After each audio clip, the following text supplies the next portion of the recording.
여러분 안녕하십니까? 올 들어 포항 지역의 수출입이 크게 줄었고 포항 철강공단 생산량도 감소하는 등 경기 침체가 이어졌습니다. 하반기에는 미국과 중국의 경기 활성화에 따라 철강 수출 여건이 다소 회복될 수 있다는 전망이 나왔습니다. 임재국 기자가 보도합니다. 철강 경기 침체 속에 포항의 수출입이 크게 줄었습니다. 올 들어 지난달까지 수출은 51억 5천만 달러, 지난해 같은 기간에 비해 24.6%가 줄었고 수입은 무려 36.7%가 감소했습니다. 80% 넘게 차지하는 철강 제품 수출이 부진하면서 철광석 등 광산물 수입도 크게 감소했기 때문입니다. 미국과 중국 등 주요 국가의 수출입도 감소세가 지속되고 있습니다.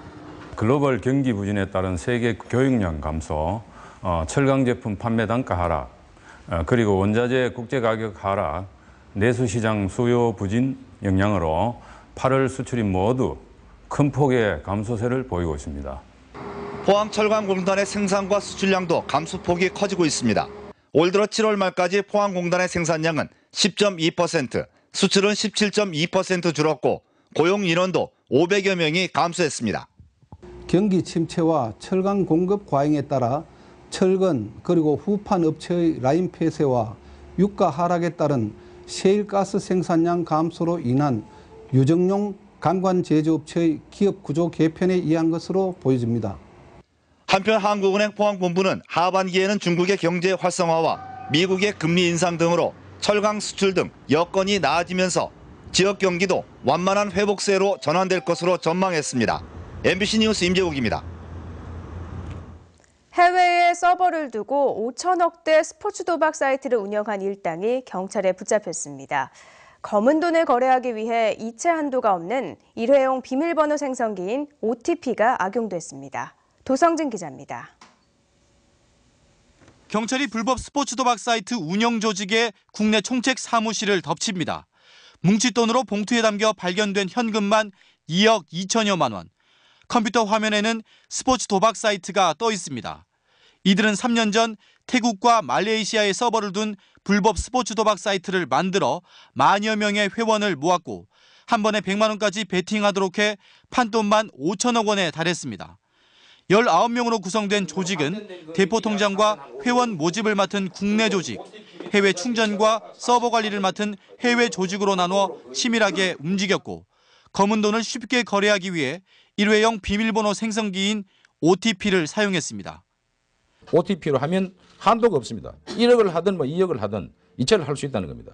그래서 여기에 범인들이 하루에 이체하는 자금 세탁하는 금액이 약 한 1억씩 됩니다.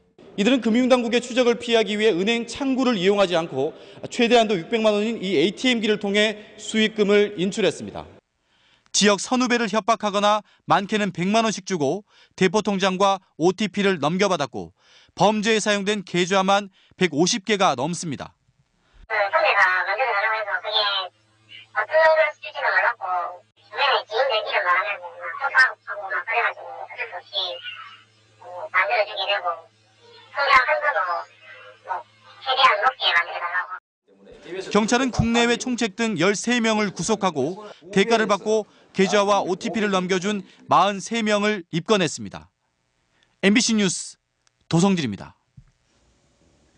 상주 농약사이다 사건 이후 시중에 유통 중인 고독성 농약에 대해 대대적인 회수 작업이 진행 중이지만 회수 실적은 거의 없다시피 하고 있습니다.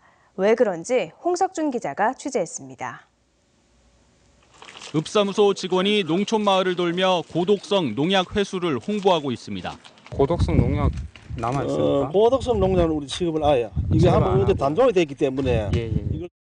상주 농약 사이다 음독 사건에 고독성 살충제인 메소밀의 사용이 확인되면서 농촌진흥청이 전국적인 회수에 나선 겁니다.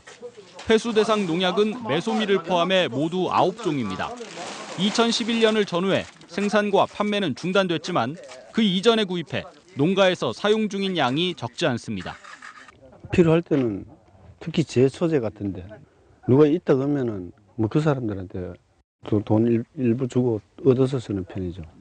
그러나 농약 회수 실적은 저조합니다. 저독성 농약에 비해 약효가 훨씬 강한 만큼 농민들이 고독성을 여전히 선호하고 있고 회수 조치에도 비협조적입니다. 안 돼도 약효가 잘 들으니까 수거를 해도 수거에 응하지를 않아요. 안동시는 지난달 농가와 농약방을 대상으로 남아있는 고독성 농약 단속을 벌였지만 큰 성과는 없었습니다. 그 이장 회의를 통해 가지고 농가에 좀 홍보를 철저히 해가지고 농가에 자진 반납이 될 수 있도록. 현재 농약 회수는 무상 반납 방식으로 진행 중입니다. 정부가 일정한 금액에 재구매하는 식으로 회수 방식을 바꾸는 등 고독성 농약 회수의 실효성을 높이기 위한 방안 마련이 시급해 보입니다. MBC 뉴스 홍석준입니다. 국회 산업통상자원위원회가 어제 한국수력원자력과 원자력안전위원회에 대한 국정감사를 실시했습니다. 원전에 사용된 해외 부품의 35%에 대한 시험 성적서 위변조 여부를 확인조차 할 수 없는 것으로 드러났습니다. 김형일 기자가 보도합니다. 한수원이 국내 원전에 사용한 해외 부품은 모두 28만여 건, 이 가운데 35%인 9만 7천여 건은 시험 성적서가 위변조됐는지 여부를 현재 확인조차 할 수 없는 것으로 드러났습니다. 이 시험 성적서 확인조차가 지금 불가한 거예요. 35%가. 부품 하나의 잘못으로 인해가지고 엄청난 사고가 발생할 수 있는 가능성이 있잖아요. 세계 59개국 3,200여 기관에서 시험 성적서를 발급했는데 지금은 아예 없어진 기관도 있어 위변조 확인이 불가능한 상태로 원전의 안전성을 위협하고 있다고 지적했습니다. 원전 비리의 몸통으로 지목되어 온 LS그룹도 도마에 올랐습니다. 정수성 의원은 LS그룹 계열사의 원전 비리로 지금까지 4조 원의 손실이 발생했고 현재는 손해배상 소송까지 진행 중인 상태라고 밝혔습니다. 그런데 이런 상황에서 원전 규제기관인 원자력안전위원회가 LS 측으로부터 1,000억 원을 출연받기로 한 사실이 새롭게 드러났습니다. 원전 비리에 몸통을 하고 거기에다가 그 하청 그 감독하는 협력업체인데 그 업체를 출연하면 1,000만 원 받겠다, 1,000억을 받겠다. 이게 우리 국민들이 이해하겠습니까? 전하진 의원은 원전의 발전 단가가 지난 5년간 40%나 증가하는 등 경제성이 떨어지고 있지만 국내 신재생 에너지에 대한 투자는 너무나도 미약하다고 지적했습니다. 결국은 사회 갈등 비용들이 아니겠습니까? 그래서 이런 사회 갈등 비용을 지속적으로 부담해 가면서도 원자력을 고집해야 될 이유가 있을까? 이 밖에 장윤석 의원은 국내 원전의 도면과 실제 형상이 일치하지 않는 사례가 모두 87건에 이른다며 건설 과정의 안전을 위한 기본적인 원칙조차 지켜지지 않고 있다고 지적했습니다. MBC 뉴스 김형일입니다. 전정희 의원은 한수원 국감 자료를 분석한 결과 지난 13년간 한수원 원자력 분야 고위직인 1직급 23명 중 9명은 방사선 누적 픽폭 선량이 0mS로 나타났다고 밝혔습니다. 전 의원은 이들 가운데는 원전 발전소장과 엔지니어링 총괄 책임자도 3명이나 포함됐다며 원전 설비 안전을 총괄해야 할 고위직들이 정작 원전 현장의 확인 점검은 제대로 하지 않고 있다는 증거라고 밝혔습니다. 반면 한수원과 협력업체 방사선 작업자의 평균 피폭 선량은 지난해 0.58mS로 큰 대조를 보이고 있습니다. 전 의원은 이들 고위직의 현장 근무 기간이 엔지니어링 본부장은 평균 3.3년, 품질 보증실장은 2.4년 근무하는 데 그쳐 근무 체계에도 근본적인 문제가 있다고 지적했습니다. 정수성 의원은 한수원 국감 자료를 분석한 결과 지난 5년간 한수원 임직원들이 협력업체 등에서 1,400여 회 외부 강의를 하고 4억 4천여만 원의 강사비를 받았다고 밝혔습니다. 정 의원은 특히 이들이 원전 건설업체와 산하기관에서는 2시간 강의에 70만 원에서 90만 원의 고액 강사비를 챙겨 한수원 내부 임직원 윤리행동 강령도 어겼다고 지적했습니다. 또 이 같은 관행이 한수원과 하청업체 간 유착과 부정부패로 이어질 수도 있다며 최근 5년간 126개 협력업체가 금품 제공과 서류 위변조로 적발됐고 한수원 임직원 90명이 금품 수수 등의 비리로 처벌받았다고 밝혔습니다. 문화재청이 문화재를 갉아먹는 외국 흰개미 피해와 관련해 조사만 했을 뿐 대책은 전혀 세우지 않았다는 주장이 나왔습니다.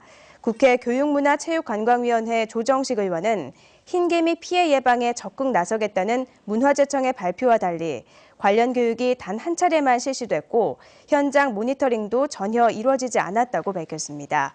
국립문화재연구소에 따르면 경주 양동마을과 기림사 등 대구 경북 지역의 목조문화재 63곳 가운데 70%가 흰개미 피해를 입었습니다. 국민안전처의 국감 자료를 분석한 결과 소방서가 없는 자치단체가 전국 40곳으로 나타난 가운데 경북에서도 7곳이 포함됐습니다. 경북 지역에서 소방서가 없는 7곳 가운데 군위와 청도, 예천, 봉화, 울릉 등 5곳은 설치를 추진 중이지만 안동소방서가 관할하는 청송, 영양 지역은 재정 여건이나 인구를 따진 수요 부족으로 설치 가능성이 없는 실정입니다.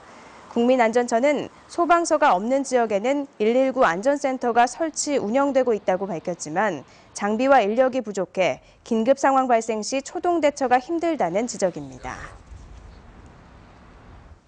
학교 6곳 가운데 한 곳에서 폐암을 유발하는 자연 방사성 물질 라돈이 기준치를 초과한 것으로 확인됐습니다. 국회 교육문화체육관광위 김태년 의원은 지난해 한국원자력안전기술원이 라돈 고농도 의심 지역 376개 학교의 공기를 조사한 결과 60곳에서 기준치를 초과했고 5개 학교는 지하수에서도 라돈 기준치를 초과했다고 밝혔습니다. 특히 기준치의 3배 이상인 곳은 경북 2개 학교를 포함해 모두 4곳이었고 이 가운데는 기준치의 17배를 초과한 곳도 있었지만 학교는 학부모들에게 이런 사실을 제대로 알리지 않은 것으로 드러났습니다. 경상북도는 오늘부터 사흘간 포항시 해도공원과 문화예술회관 일대에서 도교육청과 시군교육지원청, 대학 등 150여 개 기관이 참여하는 제3회 경상북도 평생학습 박람회를 개최합니다. 사람 중심 경북세상, 미래를 여는 평생학습이라는 주제로 5개 테마, 22개 프로그램으로 구성된 이번 박람회에서는 각 지역의 평생학습 성과를 한자리에서 만날 수 있고 다양한 학습 체험도 가능합니다.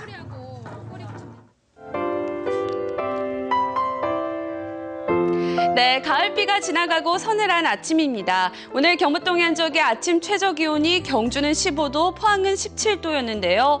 약간 강한 바람이 불면서 체감 온도는 더 낮을 수도 있겠습니다. 하지만 낮에는 대체로 24도까지 오르면서 쾌청하고 포근한 하루가 되겠습니다.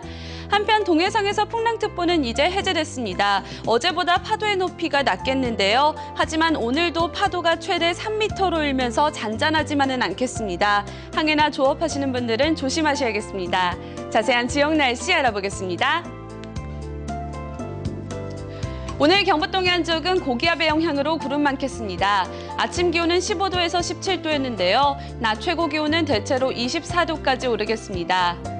울릉도와 독도도 구름 많고 바람 불겠습니다. 아침 기온은 울릉도 16도, 독도 18도로 시작했는데요. 낮 최고 기온은 울릉도 20도, 독도 21도가 되겠습니다.